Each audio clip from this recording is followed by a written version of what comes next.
कि schedule caste, schedule tribe, backward के लोगों को कितनी उनकी आबादी और कितना सम्मान उनको मिल रहा है, कितनी हिस्सेदारी उनको मिल रही है। तो केंद्र सरकार जल्द से जल्द जातिगत जनगणना कराए। जब तक जातिगत जनगणना नहीं होगी तब तक सबसे पहले स्पष्ट ही नहीं होगा जो आज षड्यंत्र किया गया है और कुछ लोगों को जानबूझ के उनके मुंह से कहलवाया जा रहा है कि इस जाति का हिस्सा ये लोग खा रहे हैं, इस जाति का हिस्सा ये लोग खा रहे हैं, इस जाति का हिस्सा ये लोग खा रहे हैं। मैं चंद्रशेखर आजाद आपको वचन देके कहता हूं, अपने बहुजन समाज के सामने जातिवार जनगणना कराइए, उसके आंकड़े सार्वजनिक कराइए। अगर अंतिम पायदान पर रहने वाले जिनको डीएससी के भाई कहा गया है, जो हमारा परिवार है, अगर उनका 1% आरक्षण भी पॉइंट के बराबर भी कमजोर पड़ रहा होगा तो मैं वचन देता हूं कि इससे बड़ी रैली उनके समर्थन में हम लोग करेंगे। मैं फिर आपसे कह रहा हूं, आप याद करो, जब से इस देश में आरक्षण व्यवस्था लागू हुई है, इस आरक्षण को खत्म करने के लिए चाहे वो कांग्रेस पार्टी रही हो या भारतीय जनता पार्टी रही हो या और कोई मनुवादी दल रहा हो, इन्होंने एड़ी चोटी के जोर लगाए। और आज जिन जातियों को गाली दी जा रही है, ये वही जातियां हैं जिन्होंने अपने बच्चे कुर्बान कर दिए लेकिन अपने अधिकारों की रक्षा की और आज भी इस देश में आरक्षण बचा हुआ है, नौकरियां बची हुई है, हिस्सेदारी बची हुई है, राजनीतिक व्यवस्था कायम है, लोकतांत्रिक व्यवस्था है। तो धन्यवाद करना चाहिए उन जातियों का जिन्होंने अपने प्राणों का बलिदान दे दिया, लाठी डंडे खाए, गोलियां खाई, लेकिन अपने अधिकारों को छीनने नहीं दिया। सब लोगों को उनका धन्यवाद करना चाहिए। लेकिन दुश्मन का ये षड्यंत्र है और दुश्मन बड़ा समझदार है। दुश्मन जानता है कि 2 अप्रैल 2018 के बाद में ये दलित समाज एकजुट हो गया था। जब दलित समाज एकजुट हुआ तो वो ये सोचने लगे कि इनकी एकता को कैसे तोड़ा जाए। आप और मैं जानते हैं, जब हम मुट्ठी बनकर रहेंगे तो कोई हमारे अधिकारों को नहीं छीन सकता, लेकिन जब जब हम बट जाएंगे, एक उदाहरण के तौर पे बताता हूं, अगर आप झाड़ू की सिक्कों को इकट्ठा कर दोगे, वो सिक्के जो हैं एकजुट हो जाएंगे, उनको बांध दिया जाएगा तो वो सारा कचरा साफ कर देंगे। लेकिन अगर वो जो सिक्के होते हैं, अगर आपने उनको अलग अलग कर दिया तो वो कचरा साफ नहीं कर पाएंगे, वो खुद कचरा बन जाएंगे, उनकी कोई हैसियत नहीं बनेगी। इसलिए हमारे महापुरुषों ने बहुजन समाज में भाईचारे की बात की। और आप महसूस करो, बाबा साहब अम्बेडकर ने क्या नारा दिया? शिक्षित बनो, संगठित रहो और संघर्ष करो। हमें शिक्षित भी बनना है, संगठित भी होना है और अपने विरोधियों, बैरियों के खिलाफ संघर्ष भी करना है, अपने अधिकारों के लिए संघर्ष भी करना है। मैं जब देश के बाहर गया तो मैंने देखा कि वो लोग तरक्की कर रहे हैं, उनकी जिंदगी खुशहाल है, उनकी जिंदगी अच्छी बन रही है। लेकिन उनकी जिंदगी तो अच्छी बन रही है, लेकिन 75 साल की आजादी के बाद आज भी भारत में 80% लोग ऐसे हैं जो रोटी, कपड़ा, मकान से वंचित है, जिनको इज्जत की जिंदगी नहीं मिल रही। तो मैं ये देख रहा था, मुझे बड़ी खुशी हो रही थी, लेकिन जब मैं भारत की तरफ देखता हूं तो बड़ी निराशा हाथ लगती है। फिर ये महसूस करता हूं कि आज जो कुछ हमारे पास है वो हमारे महान पुरुषों की संघर्ष की वजह से है। अगर हमारे महान पुरुष संघर्ष नहीं करते तो जो आज हमें मिला है ये भी हमें किसी कीमत पे नहीं मिलता। आप जानते हैं, हमेशा आरक्षण के खिलाफ चाहे सुप्रीम कोर्ट हो या मनुवादी दल हो, सब लोगों ने आरक्षण को समाप्त करवाने के लिए एड़ी चोटी के जोर लगा दिए। और इसका सबसे बड़ा हमला इस पे कब हुआ? जब 10% ईडब्ल्यूएस लागू हुआ। मुझे माफी चाहते हुए कहना है कि हमारे दलों ने भी हाथ उठा के, जो हमारे पूर्व के दल थे, उनका समर्थन किया, जबकि वो आरक्षण पे सबसे बड़ा हमला था। अगर उसी दिन हम लोगों ने सड़कों पर निकल के अपनी आवाज को उठाया होता तो किसी की मां ने दूध नहीं पिलाया होता कि वो दोबारा आरक्षण पे हमला करने के बारे में सोच लेता। ये भाजपा के लोग जो सत्ता में बैठे हैं, इन्होंने वोट तो आपसे हमसे ली धर्म के नाम पे, भाईचारे के नाम पे, लेकिन सत्ता में आके ये लोग अपने लोगों का काम करने लगे, अपने महापुरुषों की विचारधारा को आगे बढ़ाने लगे और हम लोग रोटी रोटी के लिए मोहताज लोग, जुल्म जाति के शिकार लोग परेशानी की जिंदगी जीने लगे। मैं चाहता हूं कि जो जिंदगी हमारे लोग ऑस्ट्रेलिया में जी रहे हैं, ऑस्ट्रिया में जी रहे हैं, इटली में जी रहे हैं, यूरोप में जी रहे हैं, पूरे अमेरिका में जी रहे हैं, कनाडा में जी रहे हैं, हॉलैंड में जी रहे हैं, नीदरलैंड में जी रहे हैं, ऐसी जिंदगी की व्यवस्था भारत में भी हो। लेकिन ये तभी संभव है जब राजनीतिक शक्ति हमारे पास हो। अगर राजनीतिक शक्ति भाजपा और कांग्रेस के पास रहेगी तो हम लोग इज्जत की जिंदगी देश में नहीं जी सकते। इस बात को आप लोग मेरी ध्यान रखना। ये मैं नहीं कह रहा हूं, ये बाबा साहब अम्बेडकर ने कहा, political power is the master की। राजनीतिक सत्ता वो चाबी है जो आपकी सारी परेशानियों का हल कर देगी। और राजनीतिक सत्ता जिनके पास है उनके लोग हजारों हजारों करोड़ रुपए लेके भाग जाते।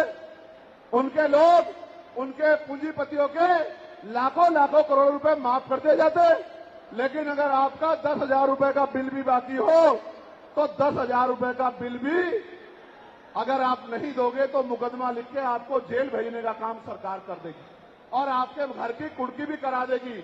आप किसानों का, मजदूरों का हाल देख लो, आप नौजवानों का हाल देख लो इस देश में क्या है। तो हमारी सबसे बड़ी मांग ये है, आप समर्थन करके बताना कि आप इस पर सहमत हो या नहीं हो। बताओ, जातिवार जनगणना होनी चाहिए नहीं होनी चाहिए? एक सुर में बताओ, होनी चाहिए नहीं होनी चाहिए? साथ साथ इस देश में जातिवार जनगणना के साथ साथ जितने भी सरकारी संस्थान हैं, चाहे वो जुडिशरी हो जहां से हमारे खिलाफ लगातार फैसले आते हैं, चाहे वो आर्मी हो, चाहे वो और कोई सरकारी संस्था हो, सब लोग सब जगह पे आरक्षण व्यवस्था लागू होनी चाहिए। बताओ, होनी चाहिए नहीं होनी चाहिए? दोनों हाथ उठा के बताओ, होनी चाहिए नहीं होनी चाहिए? बहुत अच्छी बात। साथ साथ हमारी ये भी मांग है जो मैंने पार्लियामेंट में भी उठाई कि निजी क्षेत्रों में आप इस बात को समझो गौर करके, इस देश में 2% सरकारी नौकरियां, कितने परसेंट? जोर से बताओ। 98% प्राइवेट सेक्टर है। कुछ ऑर्गेनाइज है, कुछ अनऑर्गेनाइज है। आप ये देखो, 2% में तो बंटवारा है, लेकिन 98% पे पुरानी सत्ता वाले लोग और आज की सत्ता वाले लोग सांप की तरह कुंडली मार के बैठे हैं। ना वहां SC/ST के लोगों का कोई प्रतिनिधित्व है, ना OBC के लोगों का है, ना ही मुस्लिम लोगों का है। तो हमारी मांग ये भी है कि अब समय आ गया है कि निजी क्षेत्रों में भी आरक्षण की व्यवस्था होनी चाहिए। होनी चाहिए नहीं होनी चाहिए? बताओ, दोनों हाथ उठा के बताओ, जोर से बताओ, होनी चाहिए नहीं होनी चाहिए? Very good, very good. साथ साथ हमारी ये मांग है कि प्रमोशन में रिजर्वेशन भी इस देश में लागू होना चाहिए। शेड्यूल कास्ट, शेड्यूल ट्राइब और बैकवर्ड के लोगों के लिए प्रमोशन में रिजर्वेशन भी सरकारी संस्थानों में लागू होना चाहिए। लागू होना चाहिए, लागू होना चाहिए? बताओ, जोर से बताओ।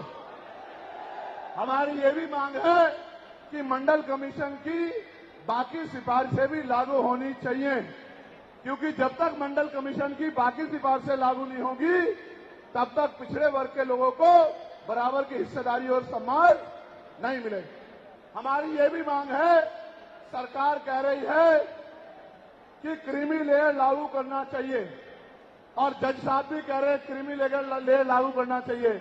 मैंने पार्लियामेंट में पूछा कि भारत में कितने शेड्यूल कास्ट के लोग, शेड्यूल ट्राइब के लोग अरबपति बन गए, इसका डाटा आपको सार्वजनिक करना चाहिए, आर्थिक आंकड़े सार्वजनिक करने चाहिए। तब हमें पता लगेगा कि क्रीमी लेयर की स्थिति में हम आए या नहीं आए। आपको शायद जानकारी नहीं है, मैं आपको बताता हूं। आज भी बहुत सारे पदों को एनएफएस करके, नोट फाउंड सुटेबल करके हमारे योग्य लोगों को नौकरी से निकालने का काम ये सरकारें करती है, क्योंकि कलम की ताकत उनके हाथ में होती है। जिनकी राज सत्ता पे कब्जा होता है, हमारे लोगों का राज सत्ता पे कब्जा नहीं है, इसलिए सारी योजनाएं हमारे खिलाफ बनती हैं। हमारी ये भी मांग है, जिस पर मैं गौर कर रहा हूं, सरकार ने कहा, मैं आज इस पर भी बोलूंगा। आज अगर मैं इस पर नहीं बोलूंगा तो हमारे लोगों को पता ही लगेगा देश में क्या हो रहा है। सरकार ने कहा कि वर्गीकरण लागू होना चाहिए। मैंने आपको बताया कि बातें तो बहुत लोग करते हैं, लेकिन जब आरक्षण पे हमला होता है, जब और किसी तरीके से आरक्षण को खत्म किया जाता है, जब गांव-गांव जाके लोगों को समझाने का प्रयास किया जाता है, तब जिन जातियों को आज सरकार के इशारे पे गाली दी जा रही है, उनको ही उन्हीं की जिम्मेदारी मान के लोग घर में बैठ जाते हैं कि भाई यही आरक्षण की रक्षा करेंगे, यही अधिकारों की रक्षा करेंगे। लेकिन सच ये है, अगर सरकार की मंशा वर्गीकरण के जरिए वास्तविकता में निचले पायदान पे बैठे अंतिम व्यक्ति को ऊपर उठाने की होती, तो जिस तरह से 10% आर्थिक आधार पर आरक्षण की व्यवस्था की गई थी, 10% आरक्षण की व्यवस्था डीएससी के भाइयों के लिए, डीएससी परिवारों के लिए सरकार कर सकती थी। उनका कोई मतलब नहीं बैठता था कि इन्हीं में टुकड़ा डाल दे, क्योंकि सरकार जानती है कि इनमें बंटवारा हो जाएगा तो इनके खिलाफ आंदोलन आसान हो जाएगा, इनको पता भी नहीं चलेगा कब इनके अधिकार खत्म हो गए। मैं आपसे कहना चाहता हूं, सरकार बताए उनके पास वर्गीकरण की क्या पॉलिसी है, किस आधार पे वो वर्गीकरण करना चाहते हैं, कौन से आंकड़े उनके पास है, कौन से डाटा उनके पास है। मैं सरकार से जानना चाहता हूं, सरकार कमेटियां बना दे और वर्गीकरण किस फॉर्मूले पे करेगी ये भी बता दे। हम सरकार को भी सुनना चाहते हैं। अभी देश में पिछले दरवाजे से कुछ नहीं होगा, जो कुछ होगा आमने सामने होगा। अगर हमारे अधिकारों की बात आएगी तो लड़ाई आमने सामने लड़ी जाएगी। सरकार ये भी बताए क्या वह रोस्टर में बदलाव करेगी, क्या सरकार रोस्टर में बदलाव करेगी, सरकार बताएगी। हमारे लोग तो अभी सही तरह से चीजों को नहीं जानते हैं। मैं ये भी विश्वास दिलाता हूं, स्पेशली डीएससी के भाइयों को कह रहा हूं, मेरी बात को गौर से सुनना। स्पेशली डीएससी के भाइयों को कह रहा हूं, उन जातियों को जो लोग आंदोलन कर रहे हैं, आपको एहसास नहीं है, जब देने की बारी आएगी हम बताएंगे अपने भाइयों को किस तरह से आगे बढ़ाया जाता है, किस तरह से उनकी हिस्सेदारी दी जाती है। अभी तो हम पे देने में कुछ है ही नहीं। मैं आपको विश्वास दिला कहता हूं, डीएससी के जो हमारे भाई हैं, वाल्मीकि समाज के भाई हों, धानुक समाज के भाई हों और बागड़ी समाज के भाई हों और किसी सैसी समाज के भाई हों, मैं चंद्रशेखर आजाद वचन देके कहता हूं बहुजन समाज के सामने, ये हमारी आपसी बातचीत है। आप दुश्मन के इशारों पे काम मत करो, हम लोग बैठ के अपनी लड़ाई को निपटा लेंगे। हम लोग अपने आप बैठ के चर्चा करके आपके साथ बैठ के, अगर कहीं हमें कुछ डर भी है, आप चीजों को नहीं समझ पा रहे हो या हम लोग समझा नहीं पा रहे, अगर आपको अधिकार मिलता है तो बताओ, हमारे किसी व्यक्ति को तकलीफ है क्या? बताओ, अगर हमारे डीएससी के भाइयों को अधिकार मिलता, बताओ, हाथ उठा के बताओ, तकलीफ है क्या हमें किसी को? ये इतना बड़ा जन समूह गवाही दे रहा है, अगर डीएससी के भाइयों को कुछ मिलता है तो हमें तकलीफ नहीं है। लेकिन हम इस सरकार की मंशा को जानते हैं, हम इस सरकार को जानते हैं, इनके चरित्र को जानते हैं। ये देना कुछ नहीं चाहती, ये तो इसको अटका के रखना चाहती हैं। आप ये देख लेना, इन्हीं के कुछ लोग पायलट सुप्रीम कोर्ट चले जाएंगे। जैसे उदाहरण के तौर पे गौर करो, 69,000 शिक्षक भर्ती में सरकार ने 20,000 पदों पे घोटाला किया। हम लोगों ने आंदोलन किया तो सरकार ने 6,800 नियुक्ति की लिस्ट जारी की। फिर अपने लोगों को हाईकोर्ट भेज के उस पर रोक लगवा दी। फिर हाईकोर्ट पे फिर हमारे लोग लड़े तो उन्होंने कहा दोबारा लिस्ट जारी करो, इनको अधिकार मिलना चाहिए। तो वोट लेने के लिए हमारे लोगों के सामने कहा कि भाई मिलना चाहिए, हम समर्थन करते हैं, लेकिन अपने लोगों को सुप्रीम कोर्ट भेज दिया और सुप्रीम कोर्ट में इनके बैठे जजों ने फिर से उस पर रोक लगा दी, इसलिए हमें इनकी नीयत पे शक होता है। मुझे डर ये भी है, अगर ये अधिकार स्टेट गवर्नमेंट को दे दिए गए तो ये कॉन्स्टिट्यूशन का तो बहुत बड़ा वॉयलेशन होगा ही, 340 का, 341 का, लेकिन ए का। लेकिन सबसे बड़ा खतरा ये है कि कल जो सरकार सत्ता में आएगी वो किसी भी अन्य जाति के लोगों को शेड्यूल कास्ट में उनको शामिल करके आपके पूरे अधिकार को छिन-भिन कर सकती है। अगर ये पावर स्टेट को मिल गई, हमें सरकार की मंशा पे सिर्फ शक है। हमने ये भी मांग की, आपको याद होगा, यूपी के साथी हमारे जानते हैं, हमने 2 साल पहले, पौने 2 साल पहले मांग की थी कि जो 52% ओबीसी हैं उनको 27% रिजर्वेशन सुप्रीम कोर्ट के लोगों ने दिया, आबादी से आधा। सुप्रीम कोर्ट ने मंडल कमीशन की रिपोर्ट के बाद ना चाहते हुए सरकार ने कर दिया, तो सुप्रीम कोर्ट ने अपने तरीके से रोक लगा के 27% दिया। हमने मांग की पौने 2 साल पहले यूपी में गोरखपुर में पीसी करके कि ओबीसी की आबादी तो 52% ही है, तो 15%, 27% से अलग 15% आरक्षण की व्यवस्था अलग से अति पिछड़ी जातियों को करानी चाहिए। मांग हमने पौने 2 साल पहले उत्तर प्रदेश में उठाई थी। उसके बाद उसी दिन हमने मांग उठाई, क्योंकि हमें न्याय चरित्र है।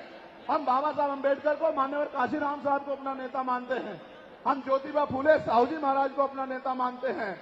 हमने मांग उठाई थी, हम मामला रामसू वर्मा और सर छोटू राम को अपना नेता मानते हैं, हम चौधरी महाराज सिंह भारती को अपना नेता मानते हैं, हम कोतवाल धन सिंह गुर्जर को अपना नेता मानते हैं। हमने मांग उठाई थी कि भाई हमारी आबादी बढ़ रही है, 2011 के बाद जनगणना नहीं हुई और जो जनगणना हुई उसके आंकड़े जारी नहीं हुए, इसलिए हम लोग मांग करते हैं कि जिन जातियों को अवसर नहीं मिले पहले तो उनको तैयार किया जाए और फिर उनको 5% अतिरिक्त आरक्षण शेड्यूल कास्ट में 15% अतिरिक्त देकर उनको मुख्य धारा में लाया जाए।